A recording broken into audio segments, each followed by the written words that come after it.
காலையில் படிக்கச் சென்று காதல் என்ற கர்மத்தை செய்துட்டு வரும் காலேஜ் ஸ்டூடெண்ட்ஸுகளே, சமைக்கிறதுக்கு தேவை அடுப்பு, ஸ்கூலுக்கு போறதே கடுப்பு என்று நினைத்துக் கொண்டிருக்கும் குழந்தைகளே,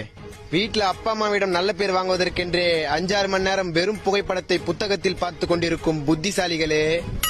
அருவார்ந்தா தீட்டுவான், எக்ஸாம்ல நண்பன் காட்டுவான் என்ற மூட நம்பிக்கையில் வாழ்ந்து கொண்டிருக்கும் அதிபுத்திசாலிகளே, வெயிலுக்கு இருக்கு கிளாஸ்ல மோரு, நல்லா படிச்சாதான் வீட்டுல சோறுன்னு பயந்து பயந்து படித்துக் கொண்டிருக்கும் பட்டியல் படிப்பாளிகளே, நம்மலாம் சின்னத்தை கீக்கு போறோம், புக்க தள்ளுற பெட்டு போறேன்னு துண்டு துண்டு தூங்கி கண்ண ரெண்டும் வீங்கி கல்வி இல்லாமல் காலத்தை கழித்து கொண்டிருக்கும் மாணவ செல்விகளே,